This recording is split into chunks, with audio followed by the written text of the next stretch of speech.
Hello again, everybody. It is time for Chapter 5 of Treasure Island. I have a helper today. You'll probably see him come and go, and hopefully he's not too much of a nuisance. The Last of the Blind Man. My curiosity, in a sense, was stronger than my fear, for I could not remain where I was, but crept back to the bank again, whence, sheltering my head behind a bush of broom, I might command the road before our door. I was scarcely in position ere my enemies began to arrive, 7 or 8 of them, running hard, their feet beating out of time along the road, and the man with the lantern some paces in front. 3 men ran together, hand in hand, and I made out, even through the mist, that the middle man of this trio was the blind beggar. The next moment his voice showed me that I was right. "Down with the door!" he cried. "Aye, aye, sir," answered 2 or 3, and a rush was made upon the Admiral Benbow, the lantern bearer following, and then I could see them pause and hear speeches passed in a lower key, as if they were surprised to find the door open. But the pause was brief, for the blind man again issued his commands. His voice sounded louder and higher, as if he were afire with eagerness and rage. In, he shouted, and cursed them for their delay. 4 or 5 of them obeyed at once, 2 remaining on the road with a formidable beggar. There was a pause, then a cry of surprise, and then a voice shouting from the house, "Bill's dead!" But the blind man swore at them again for their delay. "Search him, some of you shirking lubbers, and the rest of you aloft and get the chest," he cried. I could hear their feet rattling up our old stairs, so that the house must have shook with it. Promptly afterwards, fresh sounds of astonishment arose. The window of the captain's room was thrown open with a slam and a jingle of broken glass, and a man leaned out into the moonlight, head and shoulders, and addressed the blind beggar on the road below him. "Pew!" he cried. "They've been here before us. Someone's turned the chest out, alow and aloft." "Is it there?" roared Pew. "The money's there." The blind man cursed the money. "Flint's fist, I mean," he cried. "We don't see it here nohow," returned the man. "Here, you below there, is it on Bill?" cried the blind man again. At that, another fellow, probably he who had remained below to search the captain's body, came to the door of the inn. "Bill's been overhauled already," said he. "Nothing left." "It's these people of the inn. It's that boy. I wish I had put his eyes out," cried the blind man. "They were here no time ago. They had the door bolted when I tried it. Scatter, lads, and find 'em." "Sure enough, they left their glim here," said the fellow from the window. "Scatter and find 'em. Rout the house out," reiterated Pew, striking with his stick upon the road. Then there followed a great to-do through all our old inn, heavy feet pounding to and fro, furniture thrown over, doors kicked in, until the very rocks re-echoed, and the men came out again, one after another, on the road, and declared that they were nowhere to be found. And just then the same whistle that had alarmed my mother and myself over the dead captain's money was once more clearly audible through the night, but this time twice repeated.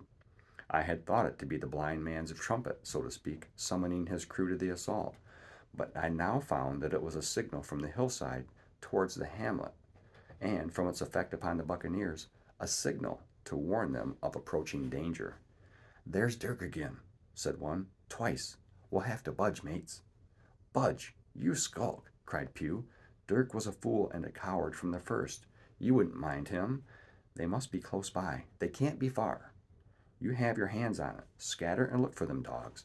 Oh, shiver my soul," he cried, "if I had eyes." This appeal seemed to produce some effect, for 2 of the fellows began to look here and there among the lumber for half-heartedly, I thought, and with half an eye on their own danger all the time, while the rest stood irresolute on the road. "You have your hands on thousands, you fools, and you hang a leg. You'd be as rich as kings if you could find it, and you know it's here, and you stand there malingering. There wasn't one of you dared face Bill, and I did, a blind man. And I'm to lose my chance for you? I'm to be poor, crawling beggar, sponging for rum, when I might be rolling in a coach? If you had the pluck of a weevil in a biscuit, you would catch them still." "Hang it, Pew, we've got the doubloons," grumbled one. "They might have hid the blessed thing," said another. "Take the Georges, Pew, and don't stand here squalling." Squalling was the word for it.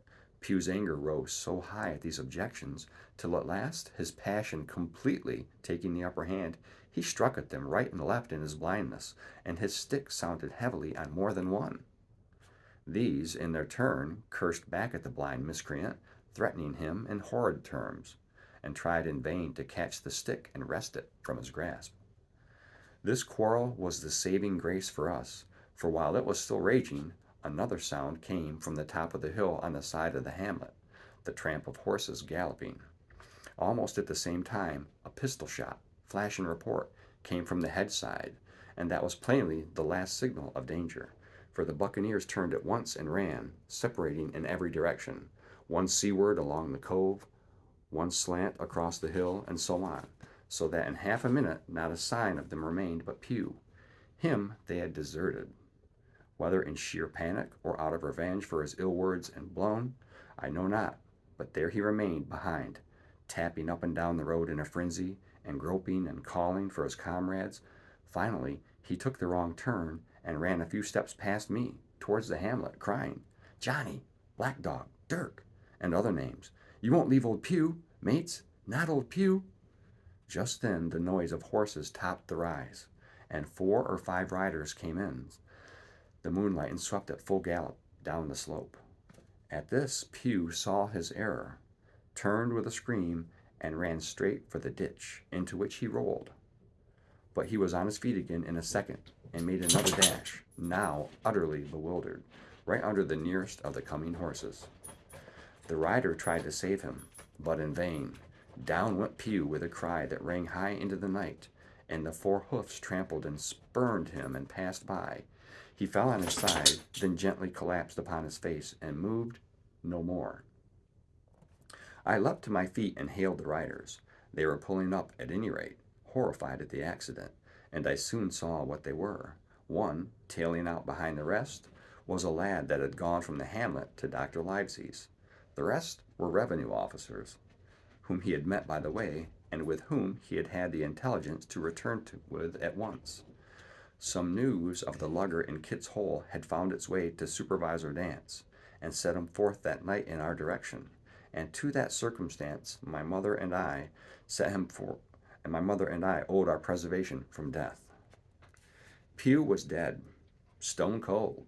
As for my mother, when we had carried her up to the hamlet, a little cold water and salts, and that soon brought her back again, and she was none the worse for her terror, though she still continued to deplore the balance of the money. In the meantime, the supervisor rode on, as fast as he could, to Kit's Hole, but his men had to dismount and grope down the dingle, leading and sometimes supporting their horses, and in continual fear of ambushes. So it was no great matter for surprise that when they got down to the hole, the lugger was already under way, though still close by.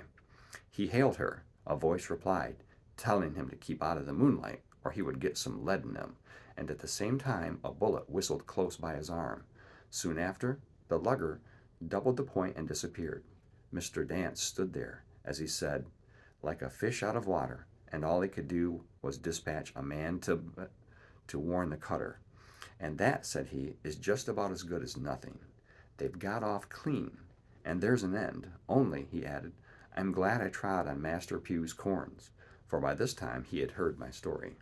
I went back with him to the Admiral Benbow, and you cannot imagine a house in such a state of smash. The very clock had been thrown down by these fellows in their furious hunt after my mother and myself, and though nothing had actually been taken, except the captain's money bag and a little silver from the till, I could see at once that we were ruined. Mr. Dance could make nothing of the scene. "They got the money, you say? Well then, Hawkins, what in fortune were they after? More money, I suppose?" "No, sir, not money, I think," he replied. "In fact, sir, I believe I have the thing in my breast pocket. And, to tell you the truth, I should like to get it put in safety." "To be sure, boy, quite right," said he. "I'll take it, if you like." "I thought perhaps Dr. Livesey," I began. "Perfectly right," he interrupted me cheerily. "Perfectly right. A gentleman and a magistrate. And now I come to think of it, I might as well ride round there myself and report to him or squire. Master Pew's dead, when all's done. Not that I regret it. But he's dead, you see, and people will make it out against an officer of His Majesty's revenue, if make it out they can. Now, I'll tell you, Hawkins, if you like, I'll take you along." I thanked him heartily for the offer, and we walked back to the hamlet where the horses were. By the time I had told my mother of my purpose, they were all in the saddle. "Dogger," said Mr. Vance, "you have a good horse. Take up this lad behind you." As soon as I was mounted, holding on to Dogger's belt, the supervisor gave the word, and the party struck out at a bouncing trot on the road to Dr. Livesey's house.